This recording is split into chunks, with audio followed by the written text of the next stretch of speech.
Hello and welcome back to Kester's Forest. Now, a few months back, Atari announced the production of the Atari 2600 Plus, which is a reimagining of the original 2600, slightly smaller, but it has HDMI output and you can play all your games now on your big fat LCD screens. Now, one of the reasons I'm so excited about this is because of the controllers. My controller is an original and it's really seen better days, but this will come with DB9 connectors which are fully compatible with the original hardware, and you can buy them separately as well, so it looks like we're going to be able to breathe new life into our original 2600s. Now, of course, you've been able to buy alternative controllers for quite some time, but I thought I might take the opportunity to show you my favourite. And here it is, the Speed King from Konix. Now, this was actually designed for the Sega Master System, but as most people are aware, you can actually use Master System and Mega Drive controllers on the Atari 2600, and this is no exception. But what's great about this one is that it feels and behaves very much like an Atari stick. Now, I never owned one of these back in the day, but my cousin did on the Commodore 64. In fact, you could buy this stick compatible with a number of different systems back in the 80s and early 90s. So taking it out the box, it's immediately obvious when this was made. It's got a nice auto fire switch as well, which is very handy, but the sort of red and black scheme to it is screaming 1987 as it's emblazoned on there. It comes with two buttons because this was obviously built for the Master System, but the A button is the one that you will be using for Atari. But I also quite like the fact that it is black and red because the 2600 stick is black and red. You can hear those micro switches whirring away there. It's very ergonomically designed, it fits really snugly in the hand, and you can play for quite long periods of time. This is the DB9 connector, which is the exact same connector that's used in a number of different systems back in that period, and what I like about this controller too is the length of the cable. The 2600 cables are quite short, whereas this one is, I don't know, I think about 5 feet long.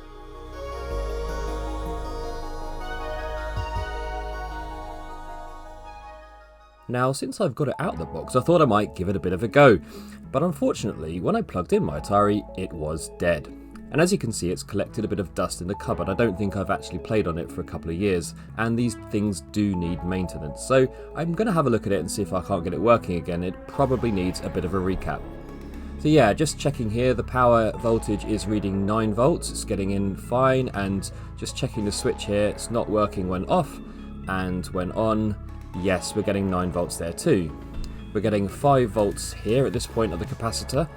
We're not getting much there, and we're getting about 5 volts here as well. So it's very possible that there is something going on here with the cap. So since it's so old, I thought I might just pop them out and put some new ones in while I'm here.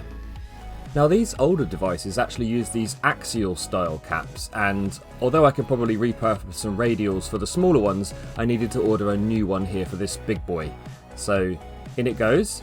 And then for the other two, I'm going to take some radial caps, and as you can see, it's kind of like got the points at either end here. What I need to do is just bend one round, sort of loop it over the top, and then essentially shape the legs into the style of an axial cap, and then I can put it into the board just like intended.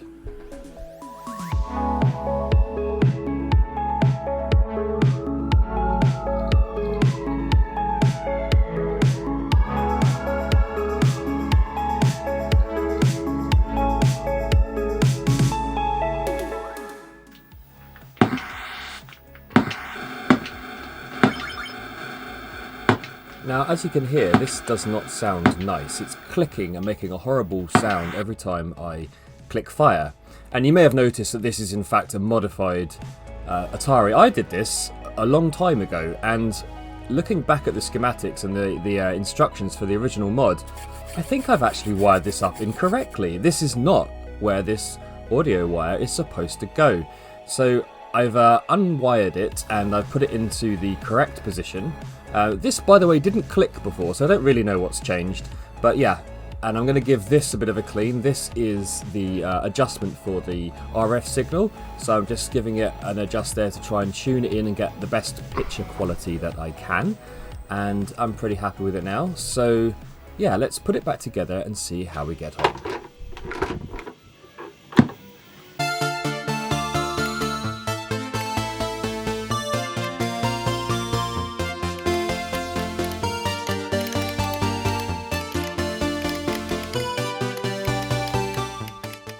Oh, that's much better. So yeah, let's play a few games on this lovely stick. So that was obviously Space Invaders, and this is one of my favourites from Activision, Frostbite. It's a bit like Frogger, but you have to build this igloo at the top without falling in the water, and I fell in the water.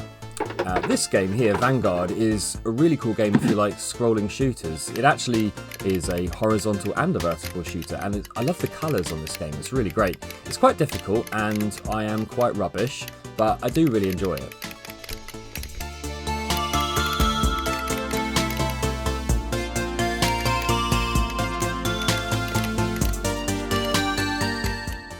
I should probably mention as well, and oh dear, it's a disaster.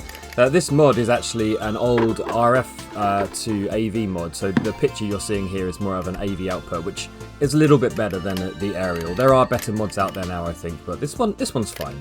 And then last up, Millipede. I really love this game. It's a sequel to Centipede, and on the Atari it just plays really well. It's nice and fast, and on this stick, the Speed King, it's the perfect match. Definitely recommend playing Millipede. So yeah, that's the Speed King from Konix, and it's my favourite stick for the Atari 2600. Now, I'm going to be using that on the 2600 Plus when it comes out, but it's not here yet. And in the meantime, I had to scratch an itch, so I bought this while it was on sale. It's sadly sold out now, and I thought, just to end the video, it might be fun to watch me put it together. So sit back and enjoy some high-speed Lego if that's your thing.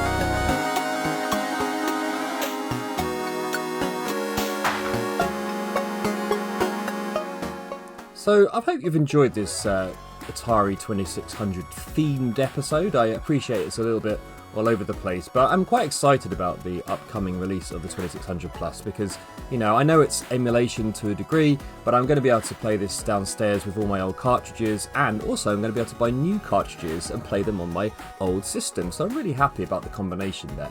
And, you know, I do love a bit of Lego, and the 2600 itself is something very special to me. It came out in 1977, which is the year before I was born, and Space Invaders came out in 1978.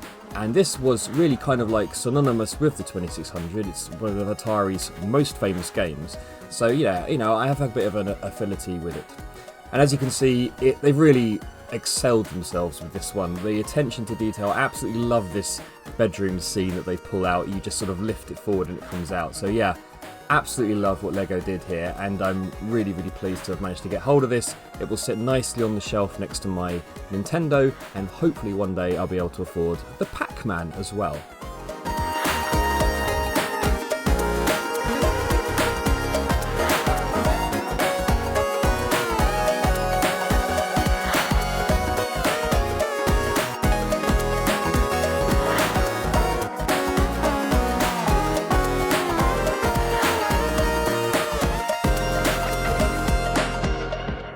Well, that's all we got time for this week. If you like what you saw in this week's episode, please like and subscribe, but most of all, take care of yourselves, and I'll see you next time on Kester's Forest.